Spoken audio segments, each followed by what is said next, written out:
create this Vox-style velocity edit in After Effects. On the timeline, I've got my stuttery paper background animation. I'll leave the link to this tutorial in the description. And then I'm just going to bring in my 2 images of this vintage car. And one of them's a blueprint and the other one is sort of a rendered photorealistic version. So if I highlight both of these, press S and scale it down to about 50%. So they're sort of sitting in the middle of the composition.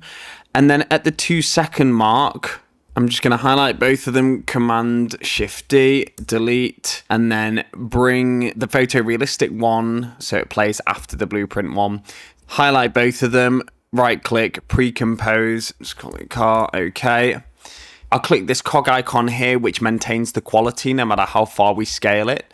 And then I'm going to press S on my keyboard, and then about the 1-second mark, click the stopwatch to make a keyframe. At the 3-second mark, I'm going to scale it up to about 115. I'm going to highlight both keyframes, right click, keyframe interpolation, change it to Bezier, speed graph editor. Now we've got these 2 velocity points, and if I just bring both of these down and then I shift each arm to that middle cut at 2 seconds, I'm going to add an effect called posterize time, and we change that to 12 on the pre-comp, and it basically changes this composition to 12 frames a second instead of 24, so it adds a bit more of that stuttery look. Voila! If you found this tutorial helpful, then subscribe to Astrella for daily After Effects.